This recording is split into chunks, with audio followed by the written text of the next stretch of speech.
Could carbs cause lung cancer? A Dr. Oz investigation. Even if you've never smoked a cigarette, it could be what's on your plate that makes you sick. See what we uncovered. Plus, you eat a low-carb diet to lose weight. But what do you do when it causes chronic constipation? We have answers and super easy ways to never be constipated again. Coming up next.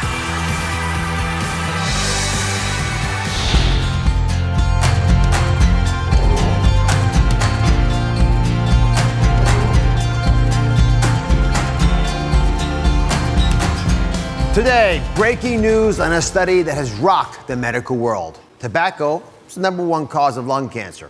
But according to this study, there's another major risk factor that many of you may be addicted to: carbohydrates. Coming up, why this groundbreaking study is so important, and if you're a carb addict, what you can do today to reduce your risk. Then, a major cause of chronic constipation is now being linked to a diet many of you believe is helping you lose weight. We're going to show you how to get some relief. And 2 years ago, when I met Shawn Green, she had just been hit by a taxi that amputated her leg. You remember that story? The cab jumped the curb? Well, today she is back. And wait until you see how it has changed her life, in some ways for the better. But first, even if you've never smoked, especially if you've never smoked, you need to pay attention to this potentially landmark study from one of our country's top cancer centers. Carbs have been linked to our national epidemics of obesity, diabetes, and heart disease. But groundbreaking new research now suggests certain carbs could increase lung cancer risk, especially in people who have never smoked. In the largest study of its kind, research by the MD Anderson Cancer Center at the University of Texas reveals carbs that have a high glycemic index, so-called refined or white carbs, raise the risk for lung cancer by a staggering 49%. Even more shocking, non-smokers whose diets were highest on the glycemic index were more than twice as likely to develop lung cancer as those whose diets were at the lowest end of the scale. You may have never smoked a day in your life, but could you still be at risk for the nation's deadliest cancer? Joining me is one of the leaders in functional medicine and the author of Eat Fat, Get Thin, Dr. Mark Hyman. And I also have oncologist and a world expert on the study of cancer prevention, Dr. Michael Pollak. So, Dr. Pollak, can you help us with this? I mean, it's pretty clear the role of cigarettes in cancer. Everyone knows that. What shocked me, and I think most everybody else who read these articles, was the fact we're linking carbohydrates to cancer. Well, carbohydrates, everybody knows, are fuels for cells to live on. And if you have too much carbohydrates, you can trigger a process where the body will make growth-stimulating hormones, including insulin, and that can trigger the growth of some cancer cells. What gave researchers the idea of even thinking about it? I mean, I know that insulin and its cousins, they can build fat cells and other cells we do and sometimes don't want in our body. What made them think it could be that strongly correlated to cancer? Well, we always knew that some hormones have a lot to do with cancer. And the first one historically was breast cancer and estrogens. And the next one was androgens, male hormones, and prostate cancer. But then researchers thinking about that idea of hormones and cancer started thinking more generally. And one of the most important hormones in the body is insulin. Insulin is really famous in the context of diabetes, and it's really famous in the context of obesity. But what happens if you have too much insulin? Some cells, like fat cells, decide to store the energy. That's why insulin is related to obesity. But other cells, including lung cells, prostate cells, breast cells, when they see insulin, they take that as a signal to grow. Yeah. So therefore, if you eat in a way that tends to raise your insulin levels too much, you create an environment in your body that cancer loves. And that's what the study looked at, high glycemic index foods. So Mark, what are high glycemic index foods? So remember, high glycemic index foods are foods that raise your blood sugar and then spike insulin. It's all the stuff we know. It's the starchy, sugary stuff. So it's rice and potatoes and flour and sugar. And flour, in fact, is worse than table sugar for your blood sugar. And last but not least, sugar-sweetened beverages and soda. Let's show everyone, if you don't mind, what does this high glycemic mean? So sugar and soda is an example, but I'm going to pick a pretty confusing one for a lot of people, which is not so confusing. Fruit. Fruit's good for you, right? You all think anyway. I do too. But not all fruits are created equal. Here's an example. I give you a scale here. So bananas, which I happen to enjoy, grapes, dates, these have high glycemic index. Why? Because the sugar from these fruits pours into your bloodstream, nothing's slowing it down. But over here, we've got citrus. You all heard of the grapefruit diet, right? Strawberries, kiwis. These actually let the body have sugar, but very slowly because they're full of fiber. Now I'm going to have a little conversation about fiber in a second with Dr. Hyman. But first, I want to explain to you why researchers think carbs might actually promote cancer, very specifically. These are some cancer cells, right? And cancer cells are sort of complex little beings. They're looking for hormones that turn them on. They actually have tentacles that do just that. Now, we all have, right this moment, as I speak, cancer in our bodies. You do too. Now, these cancer cells, one by one, aren't going to go anywhere. Your body's going to kill them, knock them off. But they do have the ability to grow. When you eat a lot of these high glycemic foods that we've been talking about, those are the white breads, the rices, the pastas, this soda pop we just focused on, right? It causes the body to make high amounts of this. You've heard of this, right? It's insulin, right? So insulin pours into your body and it begins to try to deal with the extra sugar you had. Now, the cousins of insulin go out there and they begin to attract these cancer cells. And these cancer cells begin to stick to these hormones and they get excited by that. And eventually, these cancer cells are pulled together and they begin to get larger and larger and larger. As they begin to grow, the body has more difficulty dealing with these. And these hormones begin to turn these cancer cells on. They get ponderously large. And this growth of cancer leads to all kinds of problems. And it's all because of this. All because there's extra insulin and its cousins dominating what's going on inside your body. So Dr. Hyman, let's go back to this fundamental issue of fiber. Yeah. I told everybody that the fruits that had a lot of fiber were better on the glycemic scale than the fruits like grapes and bananas that didn't. Why is it so important? So fiber is great because it basically slows the absorption of sugar into your bloodstream so you don't get that spike in insulin that's like fertilizer for the cancer cells. And it also helps speed the transit of all that poop out of your digestive system, which has a lot of cancer-causing compounds in it. So it's a double benefit. There's a third benefit if it just gets it out of your body, too. Right? So, Dr. Pollak, most folks watching right now probably have had times in their lives when they've had too many carbohydrates. Is it too late? No, it's not too late. It's very important to realize that if you change your diet now, you can improve the hormonal profile right away. So this is kind of a good news story because there's a risk factor that you can do something about. If a smoker stops smoking right now, he's living or she's living with an increased risk of lung cancer for many years that only gradually goes down. But if you improve your diet in a way that will lower your insulin level, you can start having the benefits right away. So it is worthwhile to do it. Another good point. Each step towards a more healthy diet helps. If you feel you cannot make your diet perfect, if you're addicted to soda pop, and you say, look, I'm drinking 6 cans a day. I can only go down to 2. Well, just go down to 2 because you've already gained something there. And then a long-term objective, of course, none is better than 2. But every little bit helps to reduce your risk. So the first step in reducing your risk is to swap out the white foods. Mark, we've been down this road many times. Yeah. But let's just, again, in place of the white breads and alternatives, what are some alternatives? Well, here's what you got to think about. Think about sugar and flour as recreational drugs. You got to use them sparingly. I mean, I like tequila, but I don't have it at breakfast, lunch, and dinner, right? So you want to make sure you don't have foods with all this added sugar. And I think of sugar and flour as the new cigarette. Really. And so many foods have it. You have it in salad dressings, it's in tomato sauce, it's in your yogurt. And you want to not add sugar in your foods when you buy them. You want to have only sugar that you're adding to your food, not that's added by some food company. In fact, the World Health Organization says we should have less than 5% of our calories as sugar. For an average 1,800 calorie diet, that's about 5 teaspoons of sugar. And one soda has 15 teaspoons if it's 20-ounce soda. So there's lots of great ways to get your sugar down, and having all kinds of foods like these great grains. For example, you have steel-cut oats, farro, which is an ancient grain, lentils, quinoa, and bread made from whole kernel grain or from sprouted grains. They have a lower glycemic index, like you see here. Instead of the white breads. Yeah. And what about pastas over here? Because folks are often... You don't have to think about pasta. You get to still have pasta, but special kind of pasta. This is called shirataki noodles. It's from Japan.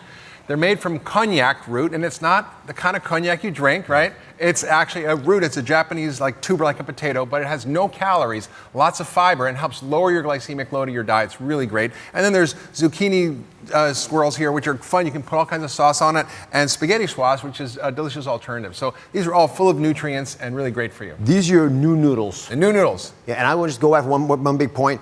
Listen, sugar, it's not supposed to be the meal. It's supposed to be the herb. Think of it like a pepper. That's how you should be thinking about the sugar and how it's added to your foods. Very sparingly, just to give it a little bit of an extra boost. One last item are the ACE foods, ACE foods.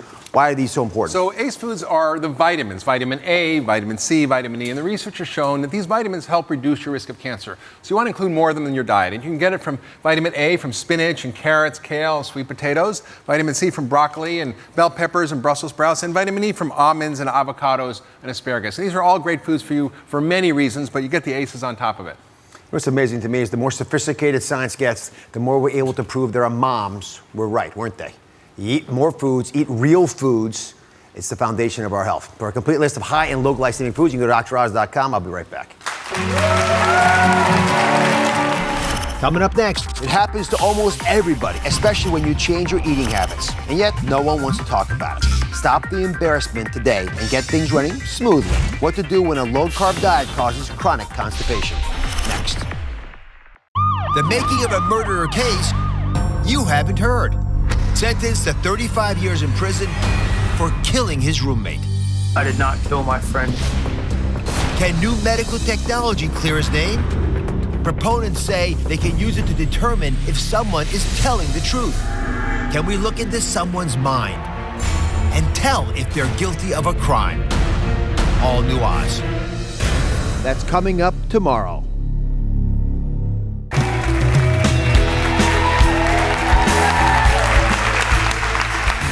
A low-carb diet can be a healthy choice, but can also cause a problem nobody likes to discuss, even with your doctor. What is it? Constipation. So today, what to do if your low-carb diet is causing chronic constipation. So Addie is going to join us. How are you, Addie? Great, how are you? You actually wrote into the show, very honestly acknowledging you were having an issue. A little embarrassing, this issue, I know, but thanks for talking about it. When did it start? It started about 6 months ago when I started a low-carb diet because I wanted to get ready for the bikini season of 2016. I haven't been in a bikini since I came out of my mama's womb. So I want to get into this bikini. However, I'm constipated. How bad is, if you don't mind my asking, the constipation? It takes about 15 minutes and nothing comes out.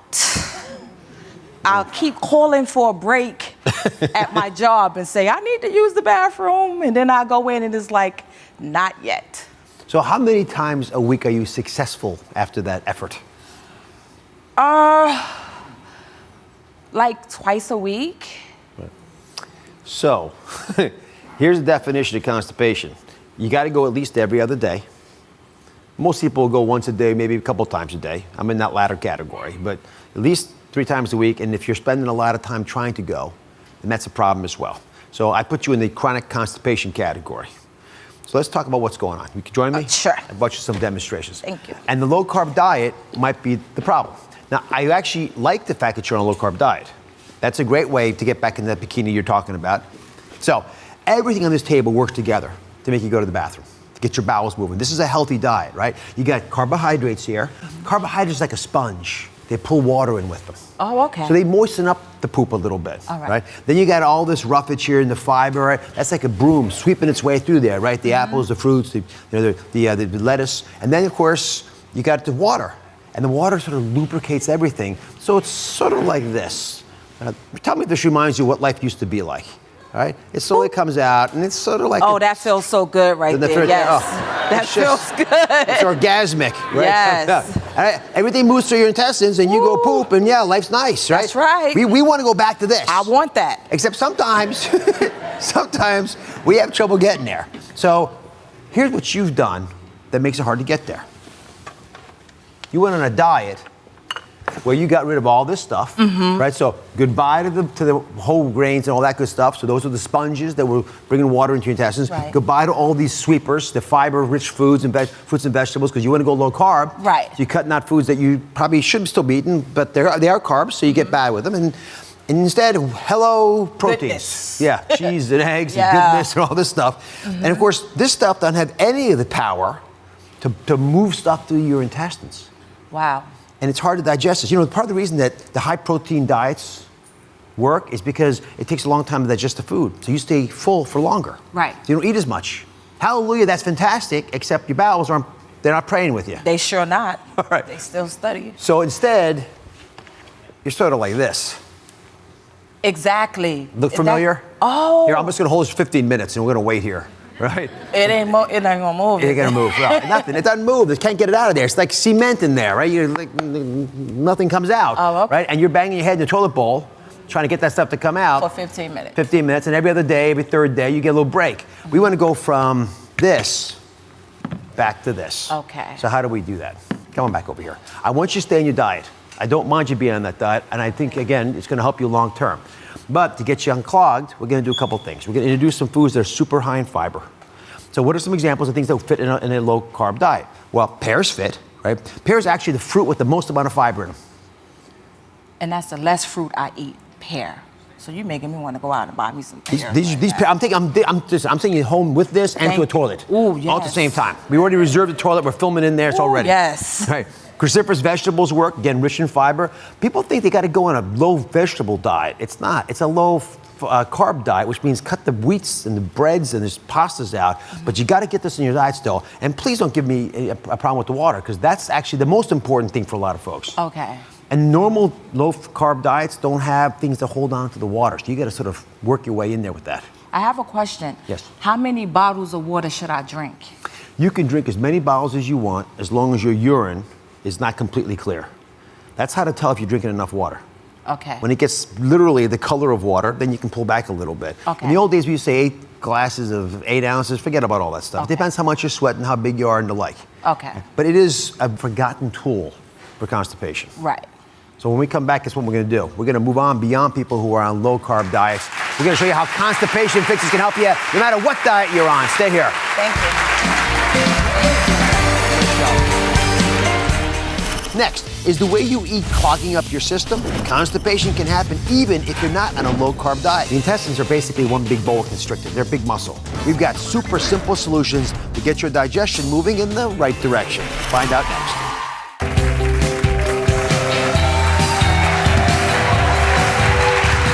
Now we're back with Addie, whose low-carb diet is making her chronically constipated. And we just talked about why a low-carb diet just does that, why it's clogged you up all the time, and gave some solutions. In fact, you tried to run out in the break and took her a pear, went to the bathroom. Yes. But we blocked the door because we had to come back.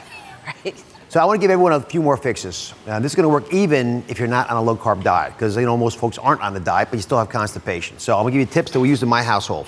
Okay. All right, these things will work in different amounts in different people, but you got to play with them and titrate them.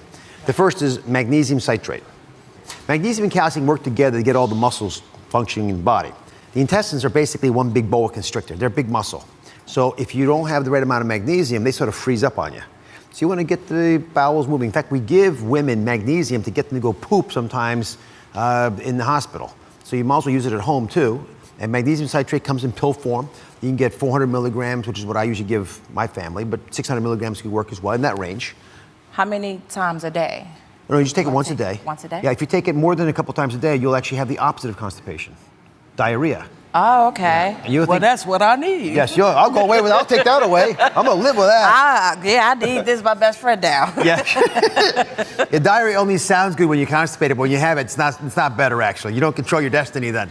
So now you can get magnesium in foods, right? Spinach has it, avocados, these pumpkin seeds, great source of magnesium. Beans, a lot of healthy foods have magnesium, but in America, most of the foods, the processed foods, they've taken the magnesium out of them. Okay. So the supplement is helpful, especially if you're constipated. Right. Yeah, a little remedy, which you, I'm sure, have heard of, is coffee. Are you a big coffee drinker? I drink it sporadically, but if you tell me that that's going to help me relieve my bloating and discomfort, I drink it every day. So doctors used to use coffee enemas for a reason.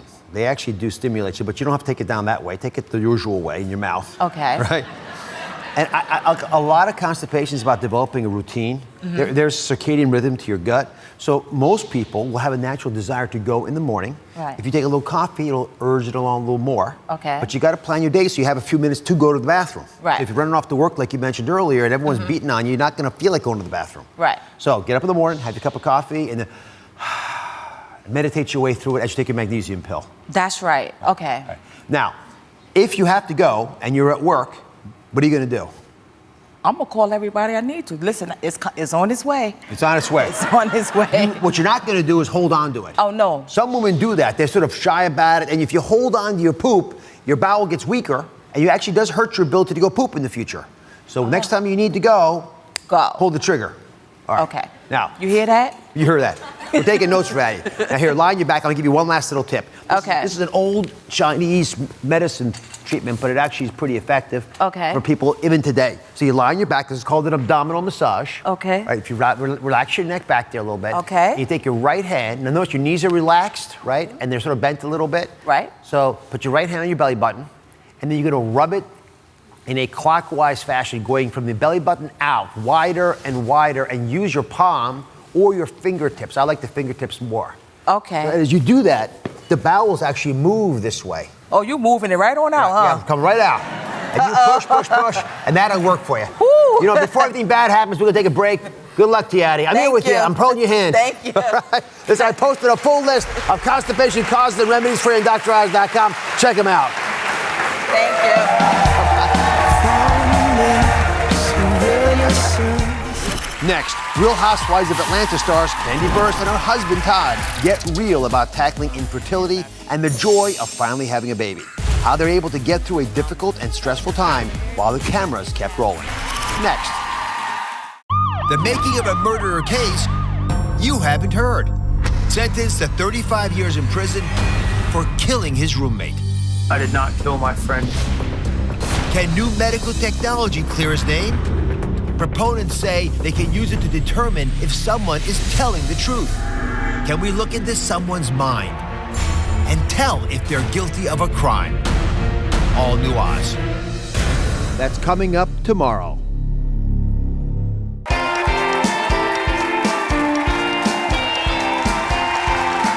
It's a boy, a healthy baby boy. After struggling to conceive and publicly talking about it on her show, The Real Housewives of Atlanta, Kandi Burruss and her efforts finally paid off when on January 6th, she gave birth to Ace Wells Tucker. Please welcome Kandi Burruss and her husband, Todd Tucker.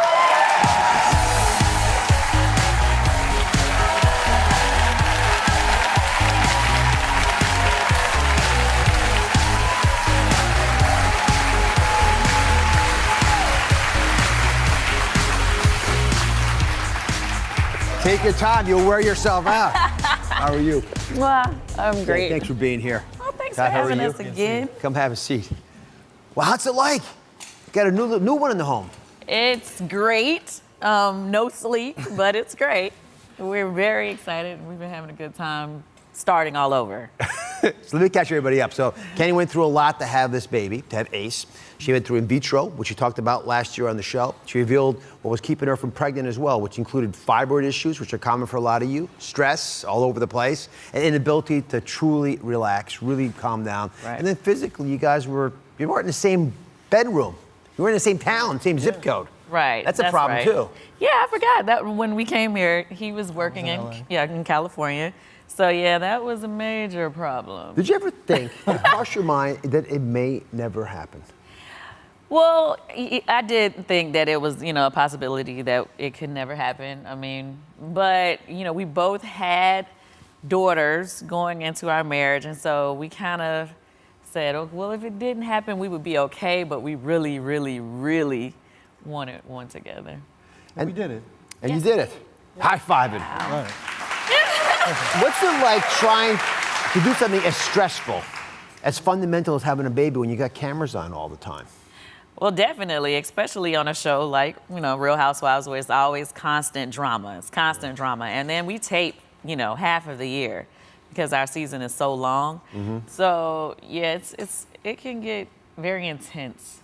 I come home and, I'm telling him, oh, this happened, and you know, and then sometimes, you know, he's involved in what's going on with the show. And so that can be stressful, especially before when, you know, we were having the issues with my mom. But now, thank God, everything is on point. And I remember those issues. yes, we're all getting along. We're good now. Yeah, we're So good once now. you finally got pregnant, was it hard? You mean the pregnancy? Yeah. Not for the most part. In the very beginning, I did have some cramping issues, and they said that was caused from something dealing with the fibroids. Sure. But they gave me some medicine, and it helped. So after that, I was good, you know, for the rest of the pregnancy. Yeah, those fibroids are always a concern. Not only do they muck the pregnancy up, they do cause the pain you described because you got hormones surging through. Yes, and then they said I had a lot of fibroids. So, you know, as the uterus, you know, expands, you know, they can cause you pain, especially depending on where the fibroids are situated. Yep. Yeah, they're you know, that's why so many folks are focused on them because they come like a chameleon. They come in many ways. Yeah. So Todd, how's Ace changed your wife? How's Kandi different? I kind of said this to her the other day. She has this little sleeper thing in between us. And our little boy has come between us. In between you. Yeah, like Yes. we don't date each other no more. Oh. Yeah, Well, it's kind of. we're gonna work on that. We said we're gonna work on it, but she's definitely all mommy, all into it, which is a great thing. Yes. Which is a great. See, a lot of the husbands, they sort of become like pieces of furniture in the house. Exactly. I was trying to say that in a nice way.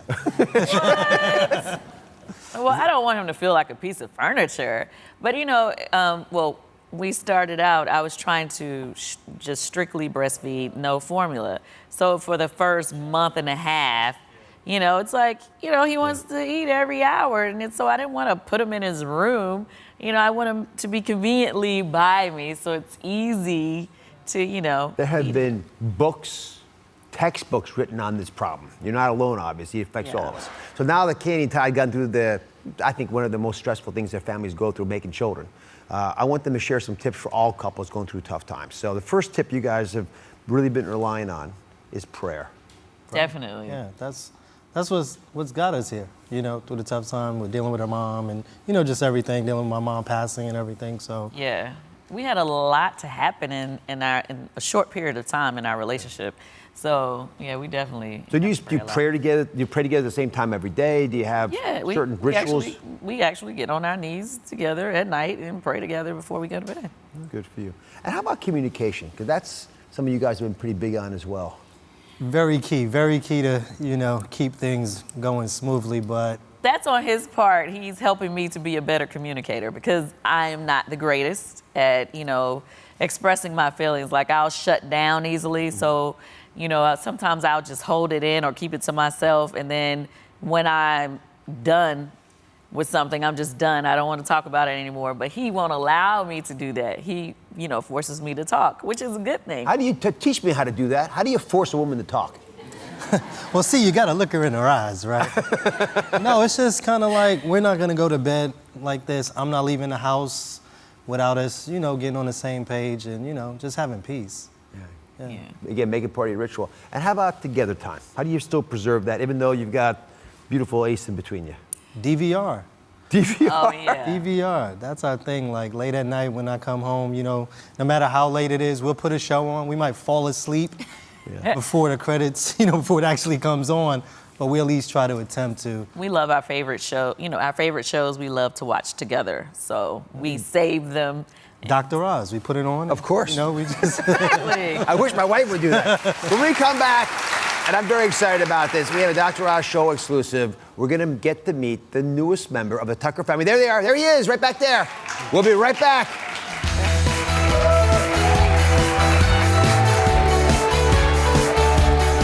Next, making his television debut. He's so comfortable. Plus, Kandi opens up about the challenges of being a mother again, relearning the basics of taking care of an infant, and getting her body back after baby. Coming up next. Whoever said a doctor's visit isn't fun has obviously never been to the Dr. Oz show. Is that right? Make your appointment today. Go to droz.com/tickets and sign up for free tickets.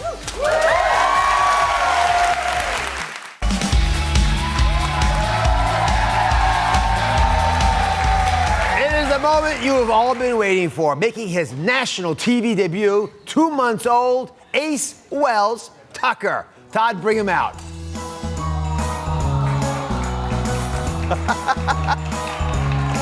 Isn't that cool, Kandi? What a little miracle.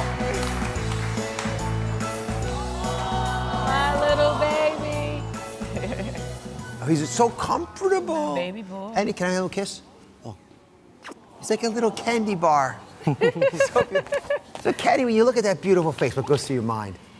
Well, you know, I just love staring at him. And, you know, I'm like, oh, he's so cute. Look at him. He's just looking it up. You know, even if I do say so myself, you know, sometimes you don't want to, you know, say that, I don't know, when it's your own kid, you feel like you're bragging too much. No, But he's kind of cute, babe. He's kind of yeah, cute. he's kind of cute. He looks like his daddy.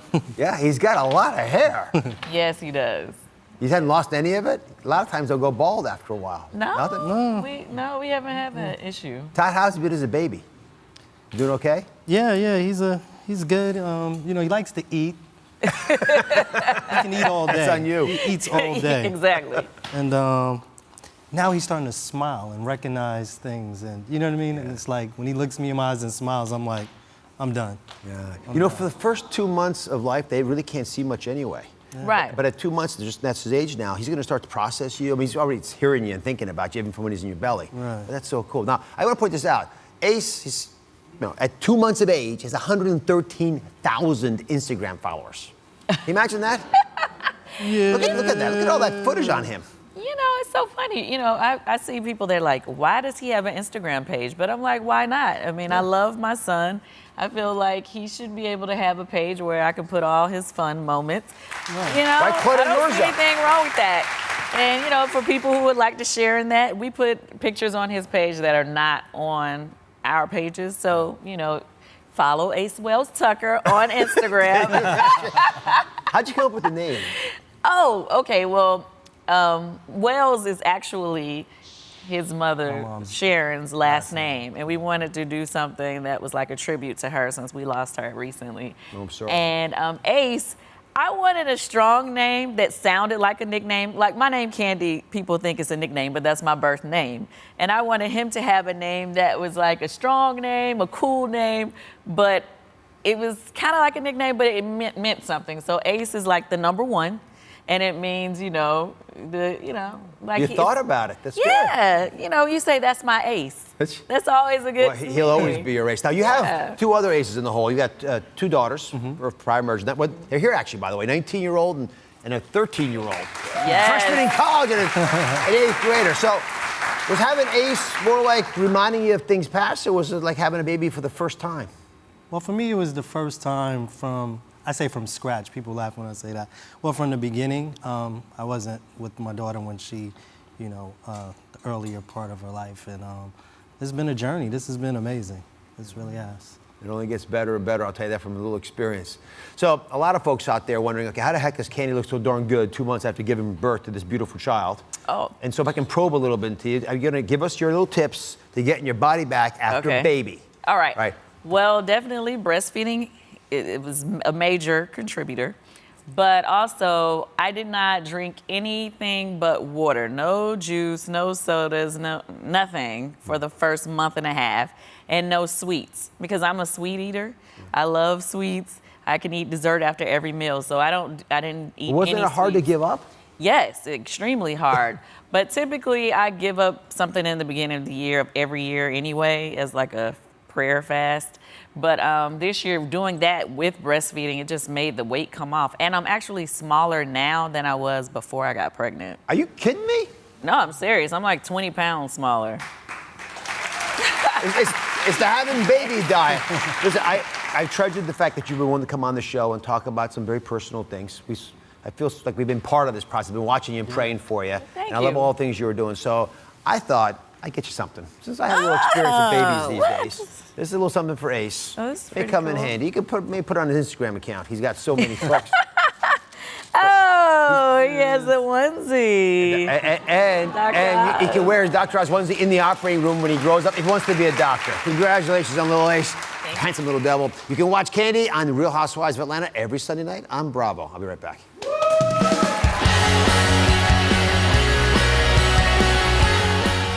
Coming up next, it was one of the biggest turning points in my life. The day I met Sean Green. We revisit with the British tourist hit by a New York City taxi. How she turned tragedy into something positive. Coming up next. Sentenced to 35 years in prison for killing his roommate. I did not kill my friend. Can a new medical technology clear his name? All new Oz. That's coming up tomorrow.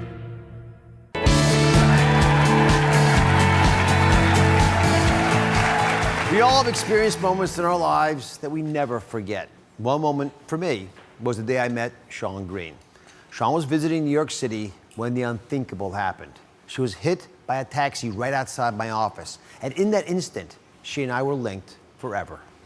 In the summer of 2013, I was stepping out of my office at the exact moment that Sean Green, a 24-year-old British tourist enjoying her very first day in this country, was struck by a taxi which had jumped the curb. She lost her left foot. With the help of some good Samaritans and talented paramedics, we were able to save Sean's life. Sean spent her first 5 weeks recovering here in the States, never once losing her smile and upbeat attitude towards life.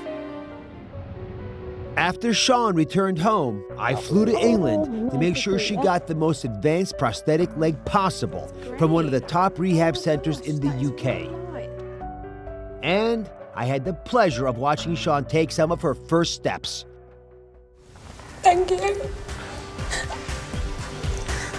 I didn't think I'd see this for a long time.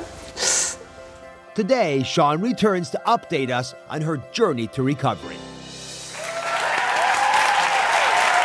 Sean, come on out.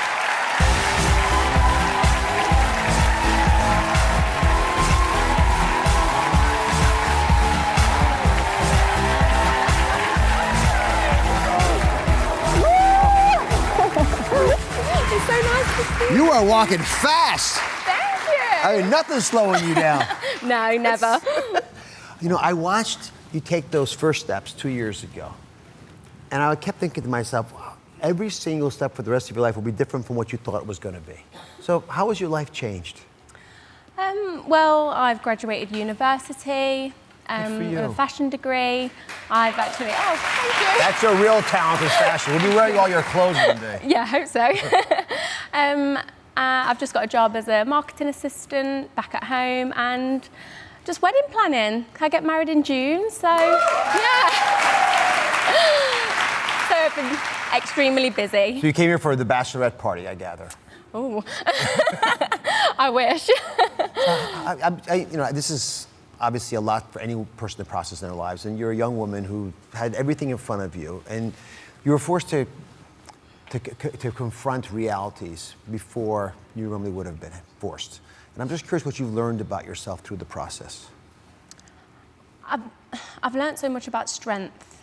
I really have. You don't know how you're going to react in certain situations until you actually go through them in life. And I've also learned not to be a victim. Yeah. You can, you know, you go through these things and it's very, very simple to, you know, be depressed and down, but I've not let that overcome me, and I've really faced it head on, and I'm really proud of myself for that. So. People watching right now, many of whom haven't faced what you've had to go through, are still feeling at times that they're down. And even if they want to be on top of the world, it's hard to keep going. So what's your secret? What's kept you going? Definitely the support of my family, my friends, my fiance, just always being upbeat, and I don't want to let them down, so I never want to be down, so. Well, speaking of your family, your beautiful sister's here. She's sitting over there, Stacy. She's been by your side throughout this journey. So Stacy, what's your hope for Sean's future? I really hope that Sean can bring positive change, whether that's with her charity work or the current documentary that she's filming at the moment here in New York. I just really wish that through this negative experience, she can bring a positive change for other people. Expand on that a little bit. If you're able to turn the tragedy into something positive, so you have the foundation. I do. So we are raising funds for amputees to receive the specialist care that you so kindly was able to give for me. So I just wanted to pay that forward, definitely. So Just expand this. I mean, you're a beautiful woman anyway, but this prosthesis is also beautiful. it's amazing. And not everyone gets to have a leg that can allow them to live their lives. So your That's foundation right. will help with that, which is Absolutely. unbelievably useful. It is, yeah. Especially to, everybody's amputation is different, like and we all need different things, and those things cost money, unfortunately. So. And is it just a coincidence that it's green like your last name, or is that on purpose? Well, it is my favourite colour. She designs in green. She even named herself green. You are an example of everything I want folks to be in the world. God bless you for all you do. Thank you so much for everything you've done for And if me. I can ever help you, Sean Green. Thank you. pleasure. Thank you. We'll be right back. We're going to film your documentary later. Thursday on Dr. Oz. 30 days, 30 ideas to fix your biggest body problems. Now this is a game changer. We test next level solutions in our Fix or Fail lab. See what works and what doesn't. Awesome! It is a fix. Lori Grenier from Shark Tank weighs in. Plus, exhausted? Gluten may be to blame. How to find out. That's coming up Thursday on Dr. Oz.